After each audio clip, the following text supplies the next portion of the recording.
Hello, my friends. Welcome back to the channel where we celebrate the gun, the Second Amendment, and all things firearms related. It's me.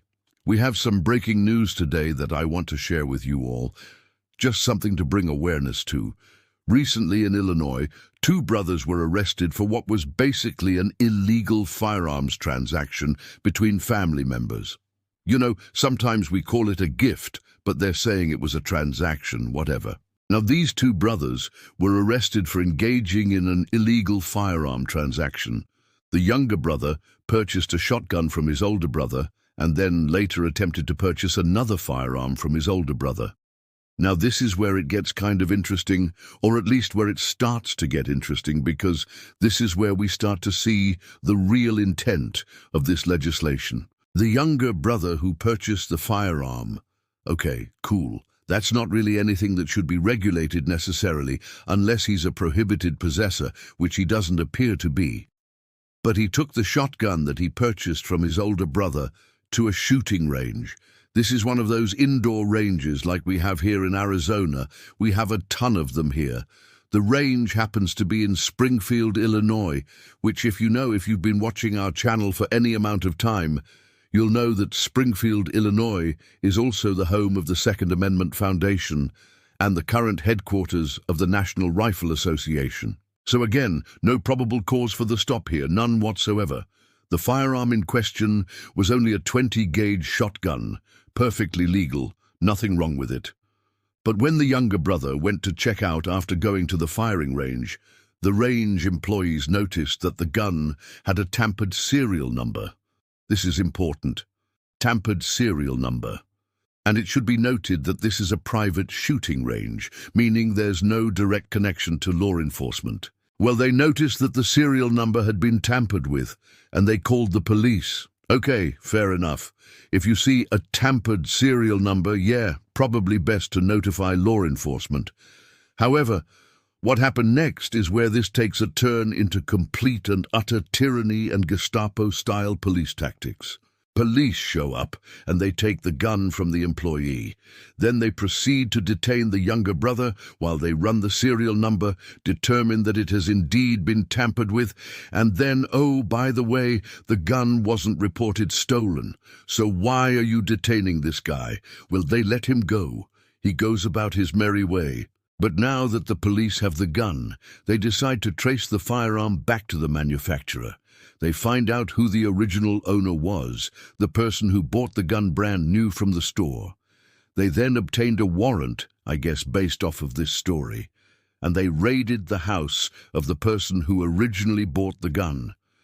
Not the person who sold it to his brother, mind you, the person who bought it originally and removed the serial number. Now, how does that even make sense? It doesn't. But they raided the house of the person who was the first owner of that firearm, completely unrelated to this transaction. And during the course of that raid, they found several other firearms and over 1,000 rounds of ammunition. Now keep in mind, all of this stems from a 20-gauge shotgun that was purchased by someone from his brother. Okay? Cool. You know, brothers buy guns for each other all the time. That's not illegal. Again, unless the brother is a prohibited possessor, which there's no indication of that being the case, that should not be illegal. They then arrested the older brother for allegedly selling or transferring the firearm to his younger brother, even though there was no money exchanged hands. Again, they're calling it a transaction. I'm going to call it a gift, but whatever. Then they also arrested the first owner of the firearm, the person who removed the serial number for apparently having an altered serial number on a firearm. Now, where does the younger brother fall in all of this? Right? He purchased the gun, he went to the range, fired it, noticed that the serial number was messed up, called the cops, got the cops involved. Seems pretty upstanding to me. No repercussions. The cops detained him, then let him go, didn't charge him with anything. Where is the justice there? This entire thing is a huge overreach of power and, frankly, tyranny at its finest, all because someone removed a serial number from a firearm, which is illegal to do. And by the way, don't remove serial numbers from your firearms. I'm not encouraging you to do that, okay? But this is where we are seeing the results of a government that is actively trying to infringe upon our rights. The language in this bill is so broad that it allows for these kinds of shenanigans to take place. What if instead of turning it into the cops, the guy just decided to go on his merry way?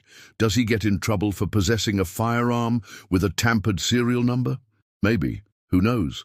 The point here is that this is clearly unconstitutional, and it's exactly what we fear will happen when bills like this pass. If you haven't seen our previous video regarding the new Illinois micro-stamping law, please watch that. We break down the entire bill and the language in it that makes it so broad that it covers even things like reloading, like making your own ammunition, like purchasing a gun for a friend, like gifting a gun to a friend. All of these things are now illegal under this new law. I know this video was kind of short and sweet and to the point, but this is some breaking news that I wanted to share with you guys.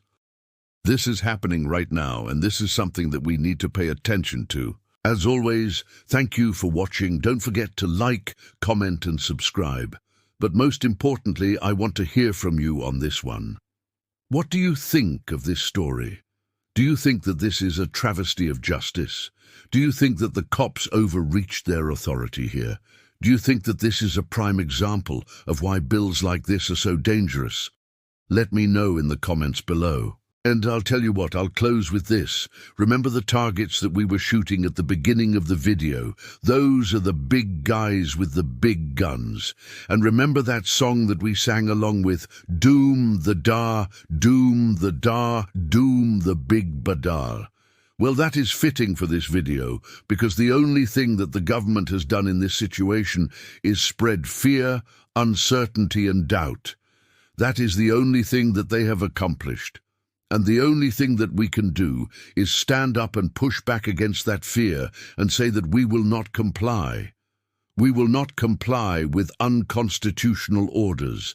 We will not comply with tyrannical edicts from people who have too much power and have forgotten that they work for us. As always, thank you for watching. Don't forget to like, comment, subscribe, and above all else, stay safe out there.